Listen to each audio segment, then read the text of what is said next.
Oh, les gars, ça a pris feu. Ça a pris feu. Je savais que c'est comme ça que ça devait finir.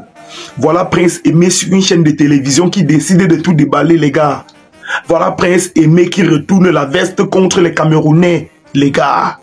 Voilà Prince Aimé sur le plateau de télévision Balafon TV qui décide de retourner sa veste contre le peuple camerounais. Il affirme haut et fort que Malox et le peuple camerounais l'ont trompé.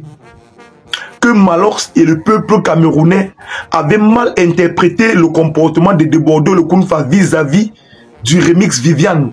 Que Debordo Lokounfa ne voulait pas voler la chanson. Que Debordo Lokounfa voulait juste l'aider. Maintenant, voilà les Camerounais et Malox et bien d'autres qui l'ont trompé, qui l'ont mis sur le mauvais chemin. Voilà qu'aujourd'hui lui-même il est embrouillé, il ne sait plus où il va. Il demande officiellement pardon à Debordo Lokounfa. Mais faut pas fanatique. Certaines personnes peut-être vont croire que Prince Aimé retourne la veste juste tout simplement parce qu'il est traître. Non, il dit ce qu'il ressent. Il est la seule personne à avoir causé face à face, tête à tête avec Debordo Lokounfa. Donc, tout ce qu'il dit aujourd'hui est vérifié. Voilà Prince Aimé qui dit sur cette chaîne de télévision que les Camerounais avaient juste interprété mal le comportement de Debordo Lokounfa. Que Debordo Lokounfa avait bien causé avec lui. Il s'était bien entendu. Et maintenant, Malox est venu par derrière. Il a tout gâté. Il est très en colère aujourd'hui contre tous les Camerounais, Malox et tous ceux qui l'entourent aujourd'hui. En tout cas, les gars, je ne vais pas donner mon point de vue dans cette vidéo. Je dois donner mon point de vue dans une autre vidéo pour ne pas être trop long. Vous voyez long, les gars, pour ne pas être trop long, s'il vous plaît, likez cette vidéo. Cette vidéo mérite d'être partagée à outrance. Likez-la. Voici le cassage des papos. Chez Ivoirien, écoutez, ou c'est vous qui avez raison. Moi, je suis dépassé, les gars. En tout cas, écoutons-le jusqu'à la fin. Alors, Prince Aimé, il y a quelques mois, on va dire quoi, 3-4 mois par là. Oui, par là. Voilà, là c'est sorti. Hein. Sur les réseaux sociaux, on a respiré entre plus. Prince Aimé par-ci. Oui, tout à fait. Voilà, Debordo Lokounfa, etc. Et puis Malox. Et puis, c'est sorti de partout jusqu'à ce que. Voilà, c'est allé tellement vite, très très vite, jusqu'à ce remix fait par Malox, Magasco, etc. Oui. En rapport avec...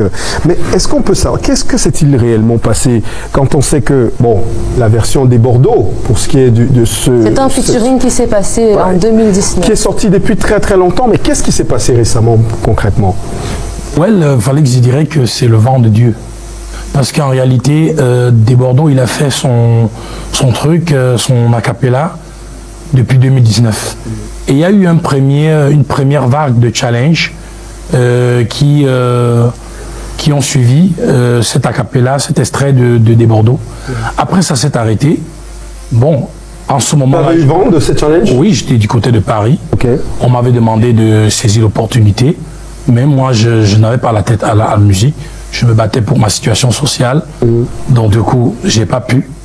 Donc, cette fois, ça m'a trouvé au Cameroun.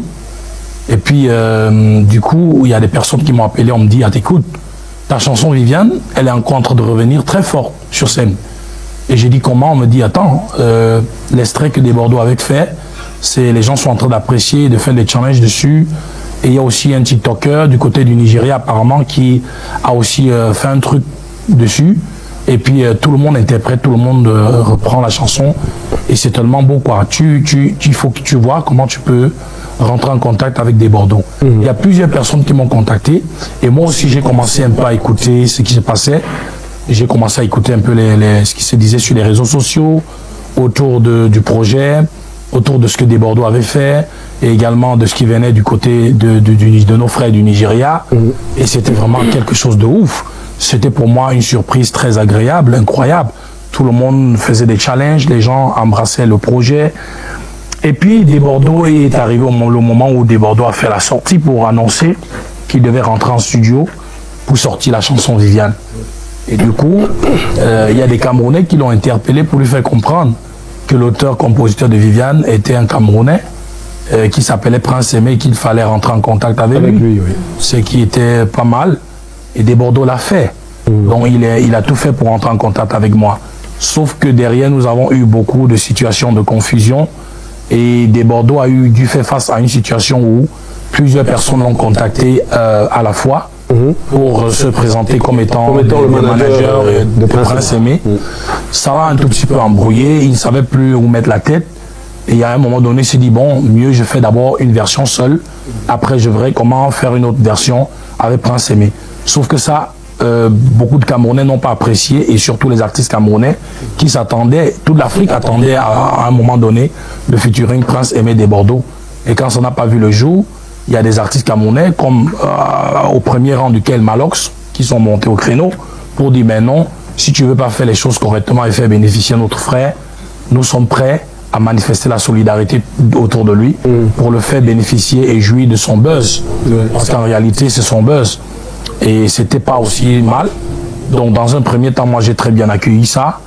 Et, mais comme je voulais absolument faire le Desbordeaux, le featuring avec Desbordeaux, j'ai fait retarder le projet des 5 grosses têtes parce que je tenais vraiment au featuring avec Desbordeaux. Sauf que comme ça traînait, il y avait des difficultés parce qu'entre-temps, j'ai fait confiance aussi à d'autres personnes pour m'aider à gérer tout ça parce que je ne pouvais pas gérer tout ça seul. Et je ne sais pas comment ils géraient les choses à leur niveau. Donc du coup, ça devenait un peu compliqué. Je n'avais pas toutes les informations. Il n'y avait plus vraiment de contact direct pendant une période entre Desbordeaux et moi. Et du coup, voilà, on se dit qu'il fallait quand même faire le featuring que mes frères me proposaient pour au moins être dans mon buzz, puisque tout le monde sortait Viviane. Ça sortait de l'Ouganda, du Nigeria, du Burundi, de la France. Et Prince Aimé n'était pas à la page de son buzz. On se dit, c'était mieux quand même que je fasse le featuring que me proposait mon frère Malox, avec toute la solidarité camerounaise autour. Donc c'est comme ça que nous avons embrassé ce projet. Mais Prince Aimé, est-ce qu'à ce moment-là, Malox et compagnie avaient concrètement, est-ce qu'ils savaient ce qu'il se passait avec Desbordeaux? Est-ce qu'ils étaient au même niveau d'information, à savoir que Desbordeaux a quand même fait le pas? Parce que tel que ça allait, on avait l'impression que Desbordeaux était le diable dans l'histoire et qu'il voulait juste profiter de Prince Aimé. Oui, c'est vrai que parfois, quand il y a une situation comme celle-là qui se présente, très souvent, les gens ne prennent pas beaucoup d'informations avant de rentrer dans le truc. Donc en réalité, je pense que beaucoup de Camerounais et surtout même mon frère Malox n'avait pas toutes les informations par rapport à l'échange entre Desbordeaux et moi. Donc je pense que beaucoup de personnes ont pensé que Desbordeaux, lui, il voulait me duper, qu'il voulait juste peut-être profiter de moi et de mes droits. Ben non, quand même, Desbordeaux, il a quand même eu... il a quand même pris la peine de se rapprocher de moi, et lui et moi, nous étions convenus de faire un featuring ensemble, c'est-à-dire que tout était calé, les détails. Calé, oui. Donc en réalité, c'est parce que il y a eu après des confusions, c'est pour cela que malheureusement ce featuring a dû avorter. Et je me suis dit, bon, pourquoi ne pas quand même sauver le navire en essayant quand même de faire le featuring que me proposait Malox et tous les autres, et la solidarité camerounaise.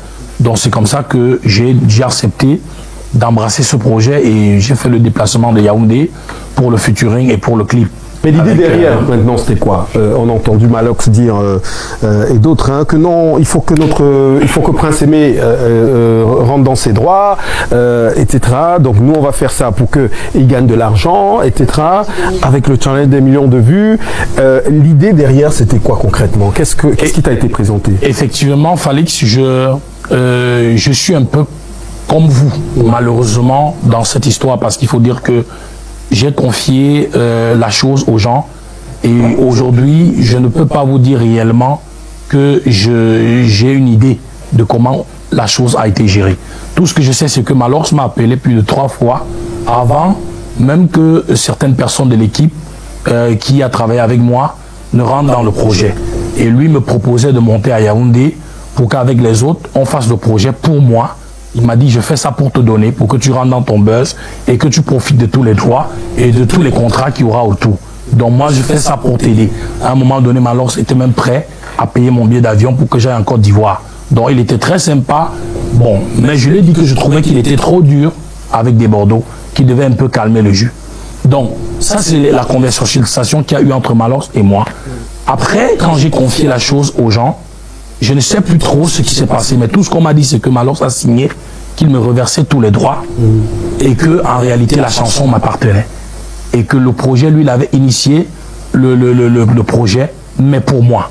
Donc il m'avait donné le projet.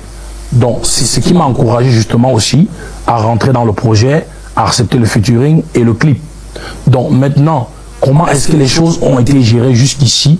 Je pense que c'est vrai qu'on dit beaucoup de choses sur les réseaux sociaux et nous aussi nous pouvons nous dire que oui, ça va pas beaucoup, mais il y a quand même des personnes sérieuses sur les réseaux sociaux et qui disent des choses aussi importantes. Et vraiment, il n'y a pas de fumée sans feu.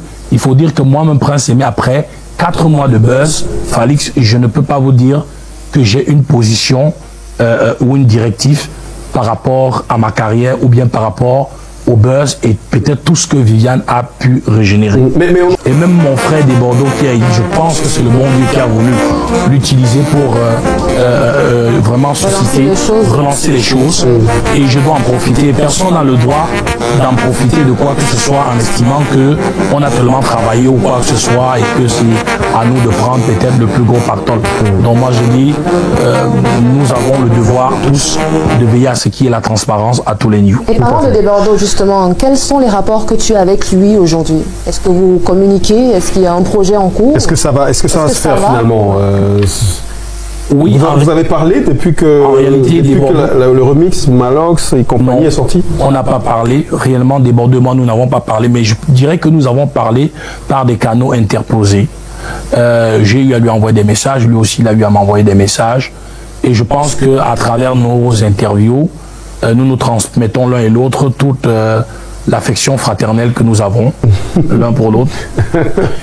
En gros, il n'y a pas de projet en cours. Et en réalité, non, le projet, il y a toujours. Il y a toujours un projet entre des Bordeaux et moi.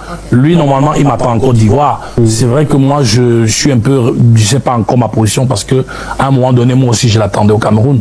Donc, on va arranger tout ça.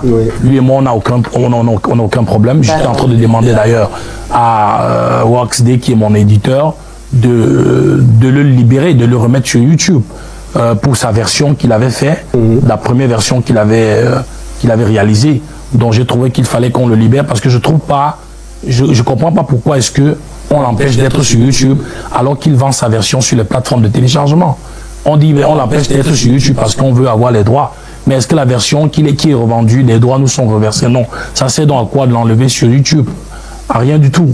Donc moi j'ai dit il faut le libérer pour qu'il puisse, s'il veut, je sais pas, avoir aussi des vues à travers cette version, qu'il puisse avoir des vues. Et s'il est conscient, qu'il dise ok, je sais que j'ai pris la chanson de Prince Aimé, c'est pas à moi. Donc Prince, voilà ce que je peux faire. Je te reverse peut-être, je sais pas, tel % des droits. Voilà. D'accord. Allez, on va revenir à tout ça. Je ne dois rien dire dans cette vidéo, mais sachez que je vous reviens. J'ai des choses rocambolesques à vous dévoiler ici. Je ne donne pas mon point de vue dans cette vidéo. Abonnez-vous juste à la page pour ne rien manquer sur mes prochaines publications. Ça doit prendre feu.